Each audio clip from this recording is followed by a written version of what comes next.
السلام علیکم۔ ہم درس نظامی میں پڑھائے جانے والے علوم و فنون کا الگ الگ تعارف حاصل کر رہے ہیں۔ ان علوم میں سے ایک نہایت اہم علم ہے علم تجوید۔ علم تجوید وہ علم ہے جو ہمیں قرآن کریم کے ہر حرف کو اس کی اصل آواز، صحیح مخرج اور درست انداز کے ساتھ پڑھنا سکھاتا ہے، تاکہ اللہ کے کلام کا کوئی لفظ ٹوٹے، بگڑے یا اس کے معنی میں تبدیلی واقع نہ ہو۔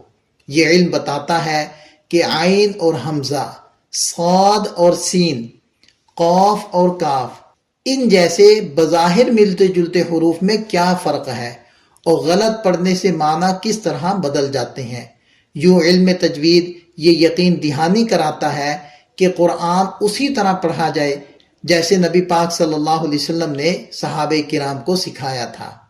تجوید کے لفظی معنی ہے عمدہ کرنا، سنوارنا، صحیح اور خالص کر دینا، اور اصطلاح میں تجوید یہ ہے کہ حروف کو ان کے مقررہ مخارج سے تمام لازم و عارضی صفات کے ساتھ بغیر بناوٹ اور تکلف کے ادا کرنا۔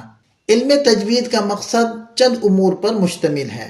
نمبر 1، قرآن کی حفاظت، یعنی قرآن کے اصل الفاظ اور آوازوں کو ہر قسم کی تبدیلی اور بگاڑ سے محفوظ رکھنا۔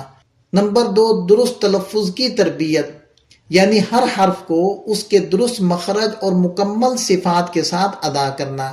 نمبر 3، غلط معنی سے بچاؤ، یعنی غلط ادائیگی سے بعض اوقات معنی الٹ جاتے ہیں، تجوید اس خطرے سے حفاظت کرتی ہے۔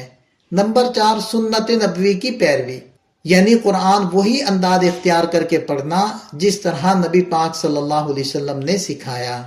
ایک واضح مثال سے سمجھیں، جیسے قیمتی تحفہ خوبصورت ڈبے میں پیش کیا جاتا ہے، اسی طرح تجوید قرآن کے حروف کو خوبصورت اور محفوظ لباس پہنا دیتی ہے، جس سے معنی محفوظ رہتے ہیں، تلاوت دل نشیں ہو جاتی ہے۔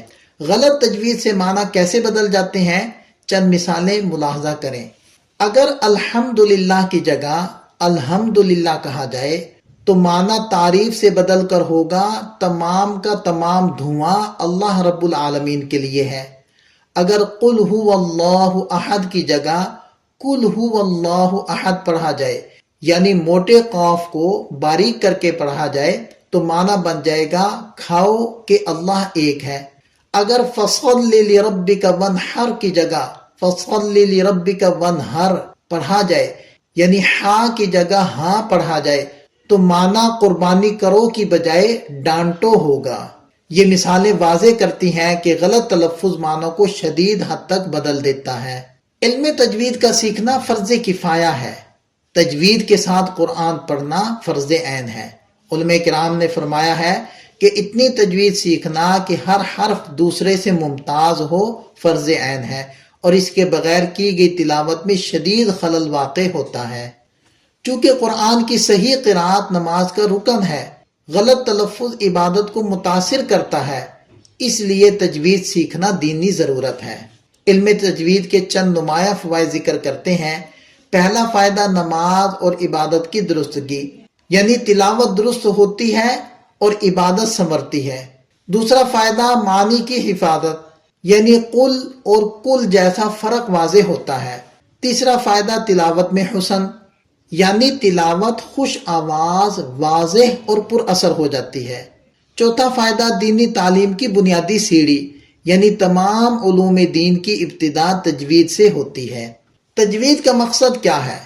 قرآن مجید کو عربی لہجے کے ساتھ صحیح پڑھنا، غلط، مبہم اور بگڑی ہوئی ادائیگی سے بچنا، رضا الہی کا حصول، یعنی اگر یہ سب اللہ کی رضا کے لیے ہو تو یہی دنیا اور آخرت کی کامیابی کا ذریعہ ہے۔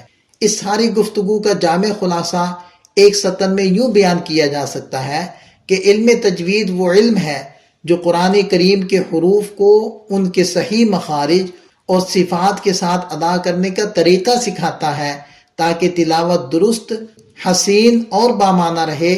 ملتے ہیں ایک مزید علم کے تعارف کے ساتھ۔ والسلام ورحمۃ اللہ۔